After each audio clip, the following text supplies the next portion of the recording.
And the What's green the difference? seed is immature. Is that you, or is that an industry? That's just what we've been calling it, and we've been selling the green seed. Like I was saying, you can't feed it to chicken houses or big operations, but we have little old ladies that come and grab their 25 pounds of green seed for their chickens around here, and she keeps coming back. We've also been, like, his name's Chef Chadwick. He has a little farm around here, and he works at WSU Tech, and we went in and did a collaboration with them, and he has quail. He raises quail. So they're a good, that's not, you know, like the chicken houses and the cattle people are a definite no, but the quail, like, okay, I think that would work. Or we've been calling like the fish hatcheries around the state. But we're grinding this, let me just show you this machine, because that's basically all we're doing in here is separating it into green and black seed.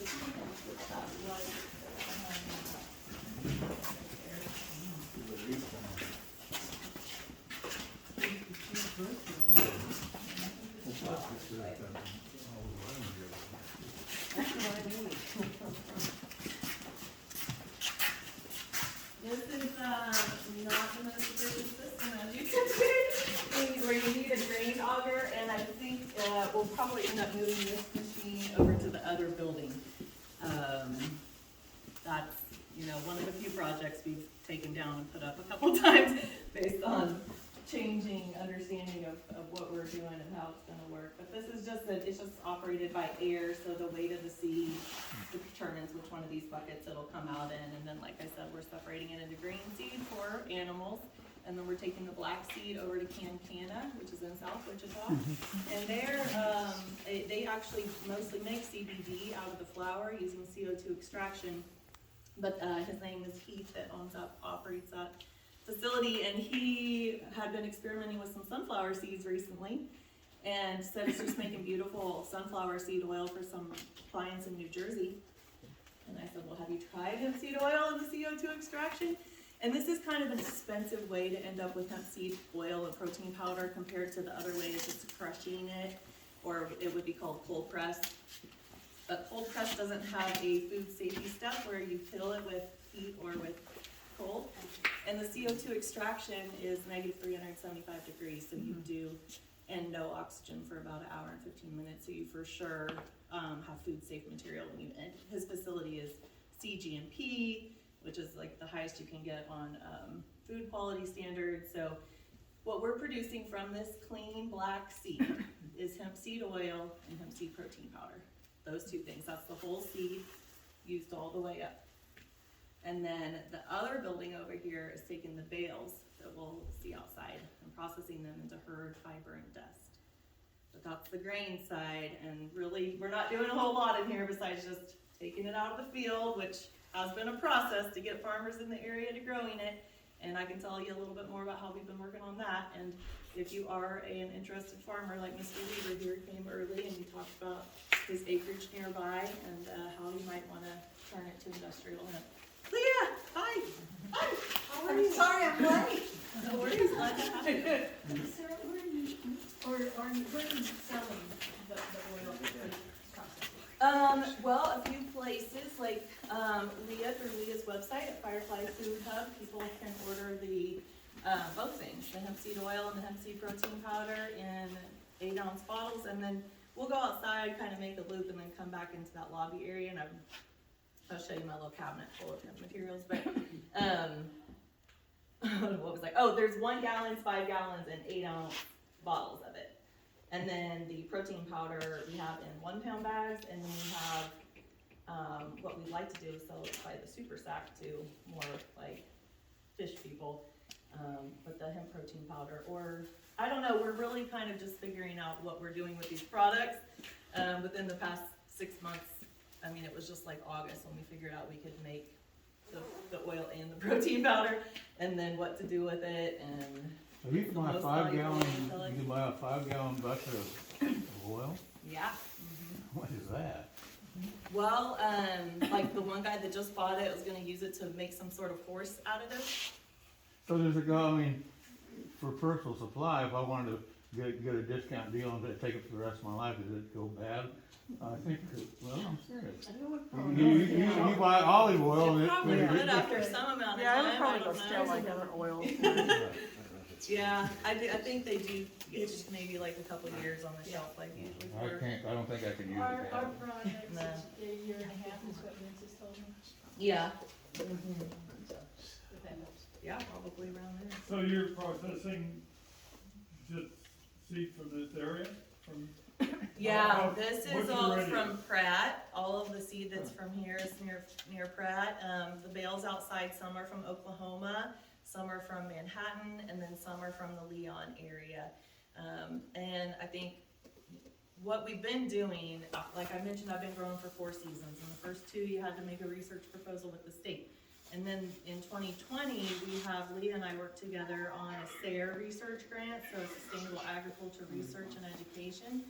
And so then what that did was pay for us to get a group of 5 growers, and we paid their $1,500 license fee, and we bought their seed. And at the first year we bought 6 different kinds of seed, tried it, each farmer had to agree to grow 2 kinds, and we had, a month-long window of when they planted, a lot of variables basically. And not very much success, to be quite frank, in 2021. And across 50-acre sections, I mean, it was super terrible, really. But Manhattan is Jim Garman, and Senator Ware was there. He had a 3-acre section that was really beautiful, and the supply there was New West Genetics, and they've been breeding seed in the Midwest for 8 years. And the other seed that we tried was like Canadian seed, Ukrainian seed. And so in 2022, we only grew that kind instead of the 6 different kinds. And then we wrote a planting guide, so we tried to take everything that we learned when it didn't go very good, and you can download it on the KS Hemp Consortium website. And so we kind of replicated it in 2022, but put our best practices in there, what we thought, the depth of the seed, I mean, the soil temperature, the days to maturity, all that's in there, and anyone can get that information right now. And it's, thanks to that grant, and thanks to Leah for pointing me toward it. KS Hemp Consortium, they've done the, that's where it's the planting guide is hosted, but also there's quite a few webinars on there. We just had one last Friday. It's not on there yet, but the recordings, the other past webinars are on there. So we've had Senator Ware spoken, the KDA spoken. We tried to get Mike Bean, but he canceled on me. He's the Secretary of Ag. We got Dana instead, so she gave me some updates on the number of acres, which is about 560 acres going to be harvested in the whole state of Kansas this year. Well, I have a question. That's not very many. Not a problem. So which kind did you, I'm sorry. Go ahead. So, go ahead. So, we discussed a small experimental deal. It would cost me $1,500 to do that, to do a no-till experiment. Can several landowners join and pool their acreage and have one farmer, and only one license for these 3 different deals? They've got something for you there. You have to have contiguous acres. Oh, So if God. it was you and a next door neighbor, you could maybe get away with that. Right. Especially, I think, if you had one farmer, but you'd have to have one person that was saying, I accept responsibility for this plot that I'm turning in. But otherwise, one of these guys has 10,000 acres out here, but it has to either be touching or within something real small, like a quarter of a mile over. So you That's a can't huge just range. have 5 different plots in 5 different counties and one license. That'd be The other- $1,500 fee every time. The other question I have is just what I'm talking about, we talked about experimenting with no-till deal. Can you get a grant for something like that, a research grant? We've applied for another level of funding through SARE, so we've had the Farmer Rancher Grant, and we've had the Partnership Grant, and they are really good. They, had us come to the Kansas Rural Center just recently and talk at their annual conference. I'm super appreciative because it is really hard to talk farmers into wanting to try this, especially on the fiber grain side. 95% of the licenses were for CBD at first. Now it's about the other way, maybe 80% are for fiber and grain, and you have us as a processor, you have South Bend, it's in Great Bend, Kansas, and then the the Indian, what are they called, Prairie Band Ag Potawatomi Nation, they have a processing facility near Topeka. So you have options as a grower, but now, we gotta have more than 530 acres, you're not gonna support 3 processing facilities in the state. I mean, you can get it from other states, but it needs to be proximate to the farmer for it to be better. Is there anybody that's growing anything besides for, food crops or in the state of Kansas, you know? I think the South Bend, their focus is a little bit more on the fiber side. They have a true decortication machine. What we have over here is Yeah. more of like hammer mills and, air classifying machines. They have something that's more like, it's roller breaker system, so it's kind of going through there and combing the fibers off in long strands. Yeah, and also the Prairie Band, they have the same machine, and it's from Colorado, and we looked at it, but we felt like the long strand textiles, or the long strand fibers for textiles, is not the most immediate use. It is the highest value use, Yeah. but we don't make any textiles here. And then we just kind of are focused on all grain. So they did a variety trial, we did variety trials on grain, they did variety trials on fiber. And they have the fiber processing, the long strand fiber processing And, machine. and it'd be really expensive to get into, I would imagine. I mean, I hope, and that's what really is fun, because there are people for sure trying to figure out how to make hemp textiles domestically. And, I mean, we had people call a lot and are trying to figure out how can they use hemp in whatever they're trying to make. And that's really fun to see, Right. and I mean, even just a doctor called a while back and was like trying to figure out to make a biodegradable suture, and oh my god, I have no idea, you know, but here's some samples and see what you can find. Great idea. I don't know if it'll work, I have no idea, but I just sent them some samples. I was at the Make ICT, they have the 10-year kind of celebration, and their 3D printers, I mean, if we could get the hemp oil, I mean, they could plug it right in there, you can use it. There's a lot of exciting possibilities, that's for sure. We can go ahead and keep it moving, go outside if you want, okay? Let me try to open this without breaking anything. Hey, so people not taking Okay, guys, this is Are you want me to grab that active shirt for you? facility. No, I just set it right there. I'll thanks though. Picture. In New Zealand, Just we take had a look at the, hemp over. a shaker table that made you rocky for Colorado. You should.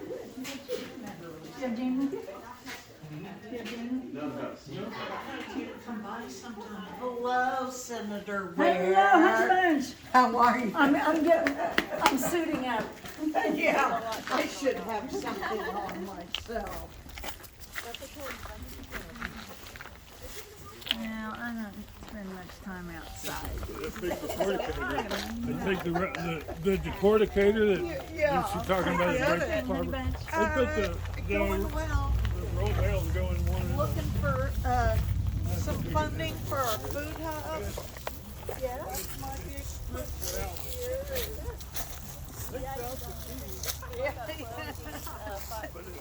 Yeah, yeah, so that's my big push forward this year. Who are you talking to for, Well, I don't know yet.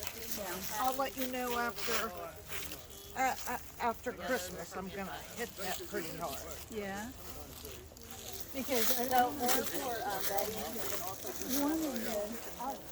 one of the my back of my mind issues that I'd like to make a difference in Right. is getting And that's not gonna take it a year to roll out, but it's gonna be a whole. Not that I've had line binder and water, yeah. And it was approved in the residential building code as an insulator, so not structural, but. not much after the first of the year, because I start on Is this the same type of hemp that was used a couple of centuries ago to make rope? Yes, not you better would now, need the but same it's gonna long start- strand yeah, fiber now it does. corrugators that would make nicely oriented.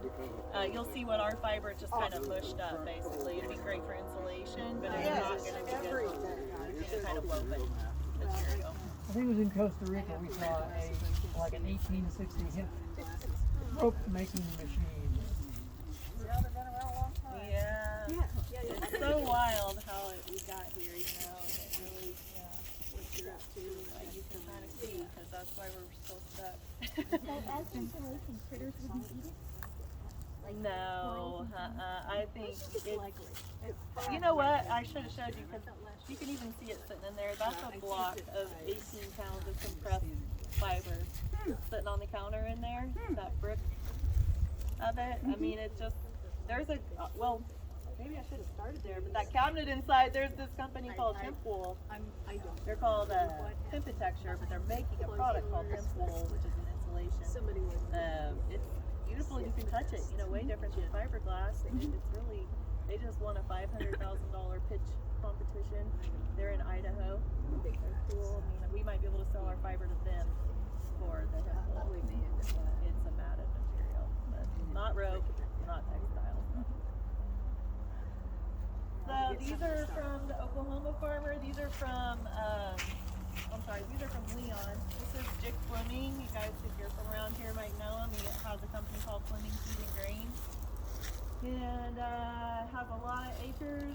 He had hardly at all success in 2021 because of pigweed and morning glory. There's no approved pesticides. There's no approved herbicides to spray on industrial hemp. Just like many things, you know, that's another year or so, and it has to be labeled. That's coming, but another slow process, just like the process of feeding into animals, slow. Managing it, slow. How many acres a lot of does slow. Fleming have? He's done 48 acres in 2 years. That's how much it is? I think that, and I think it's double thick on part of that back over there. Did he try mechanical cultivation? Yeah, we've done that, and one guy even went 2 times. Okay. And that's what Mr. Weaver, he has brome grass, so we're thinking to try just a disc through it, Okay. leave the brome, see what happens. He's willing to try it, you know. I want to get a grant so I don't have to pay $1,500. Well, we're really gonna, so like there's a meeting on Tuesday. Are you going, Senator Ware, to the hemp stakeholder meeting? If you have 5 acres, you pay $1,500. Oh, I know. If you have 150 acres, it's the same price. I know. So you're discouraging small operations.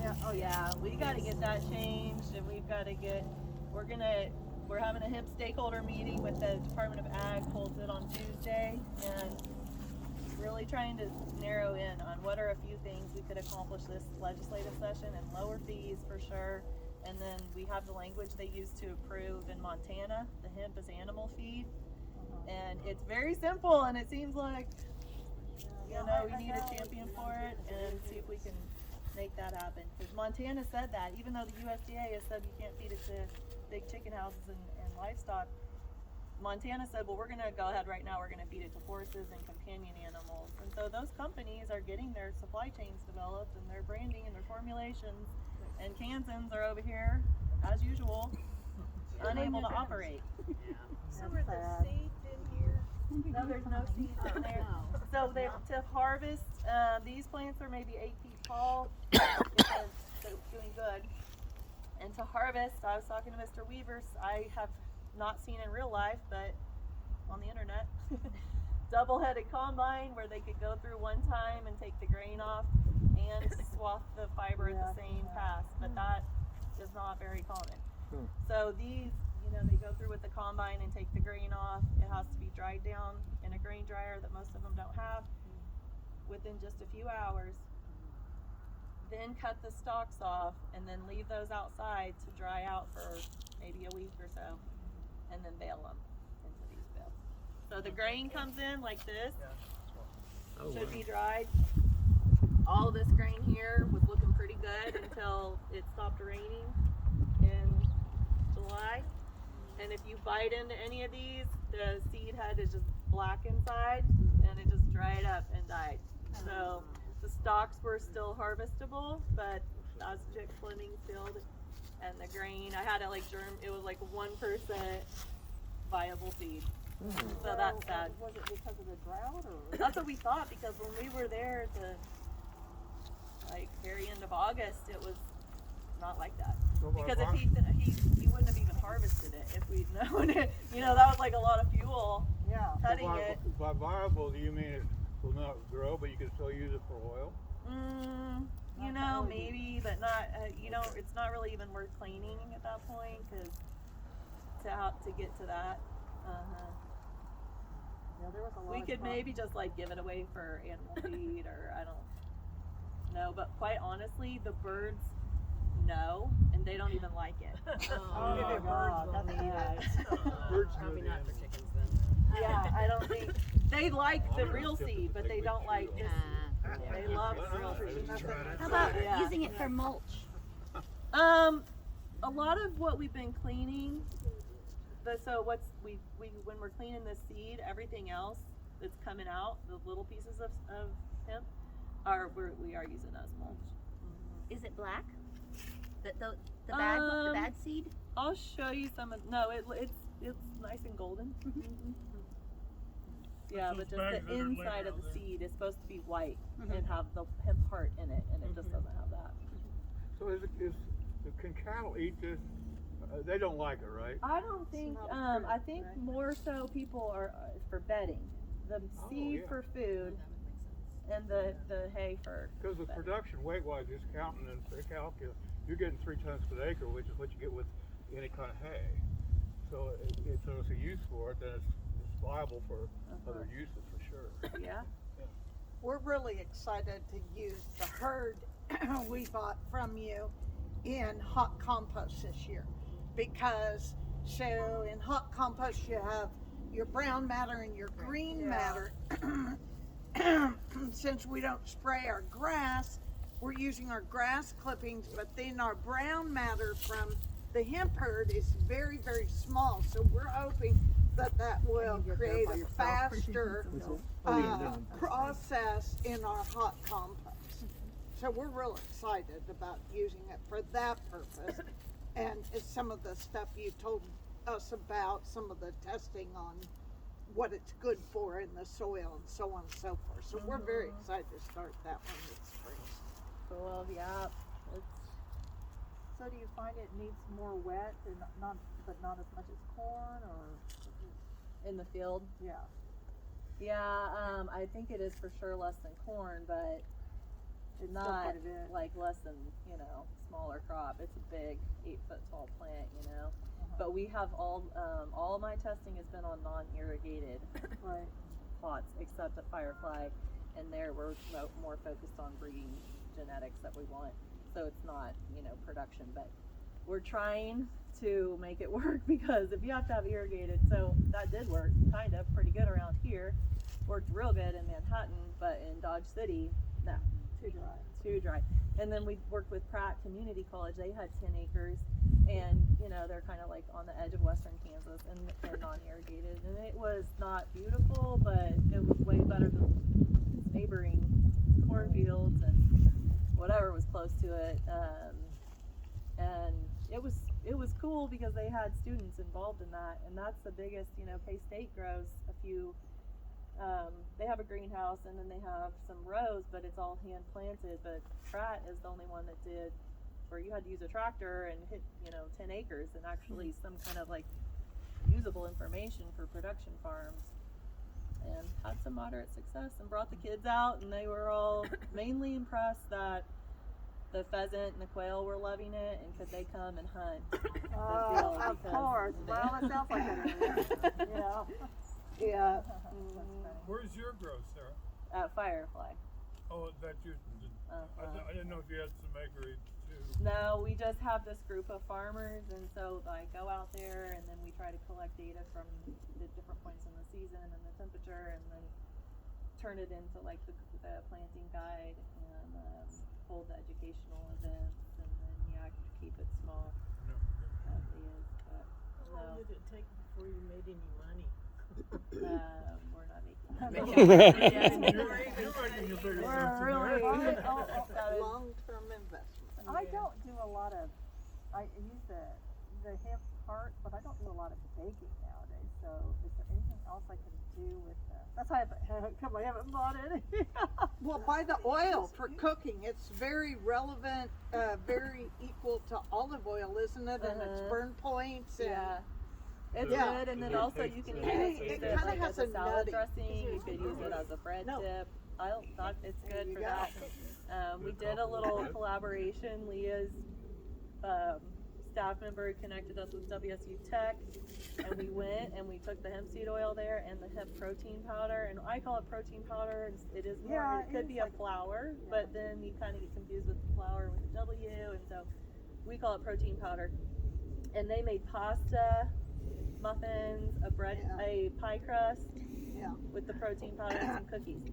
I mean, they still used all-purpose flour, but they just substituted this in for a third or so of the rest. Back when we used to do the soy, my daughter had this weird diet, so it was just a certain percentage, and you have to taste it. So you taste it, as soon as the taste changes to a point you don't like it, you're done. And that gives you your protein powder that you need. Okay. I'm gonna try it. I don't do a lot of baking anymore. We have a guy, he makes coffee out here, and we're trying to figure out putting that in the protein powder in the coffee. And then he tested the cup of coffee with he said it was like, it's a lab test for urine, protein in your urine, so we're not sure how accurate it is. But the cup of coffee, still had quite a bit of protein in it. I'm not even sure how that could happen, but I don't know. Well, people take I just collagen put it in a peptides. finished cup of coffee, just add a little protein powder to your coffee. But you could put it in a smoothie, but then if you don't want to have a smoothie and a cup of coffee, then you can just put protein in your coffee. So is this your whole facility? Yeah, and then we'll walk over here, and maybe before we all kind of break up though, there should be a tractor on the end of that machine with the red circle thing. That is the bale buster. So these bales, see the bale forks? Oh. Connects to the forklift, and then we have to dump it in the top of that thing. And then there's supposed to be a John Deere tractor's PTO is broken right now, but it's PTO powering the bale buster, and it's spinning around and coming out that conveyor. Power take. You use a whole tractor to make the thing spin. You use the power from the tractor to do power of all kinds of. Power all kinds of farm equipment.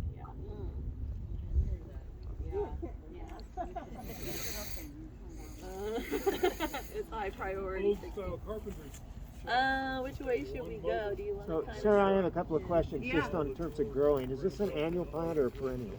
This is an annual plant, but like Mr. Weaver and I were talking about, the guy with these bales in Oklahoma, he's just planted one season, and then it does make a lot of seed, and so it was volunteering itself for 2.5 seasons total. So he got 2 grain crops and 3 bale fiber crops off of it, and then that 3rd season he cut it before it goes to seed so that you could rotate on something else. But that's what he's saying. Well, I don't want to drill up my brome crop. He said had not plant that since as long as he's been there. Right. And what a beautiful thing. And I don't think hemp will do forever. I mean, if you look at native hemp, it comes back forever, but Someday we're gonna get wheat grow that way, right? That's right, Kernza. Well, it does Yeah. right now, but we don't have it very far. So what's the timeline for growing? You want to plant, and we keep getting earlier every year because of the weed control mainly. Right. And so it's seeming like if you could really maybe go for early March. It doesn't mind a little bit of getting cold. It kind of seems okay with that, but it needs the moisture, and especially if you're going to go on non-irrigated land, you need a little bit of plant to come up before it starts raining hard in May, which is what I'm seeming to do here. And then when do you harvest it if you plant it? Late September, October. Okay, that's pretty quick. Not bad. That's great. Yeah. Let me text my dad here. Yeah. Oh yeah.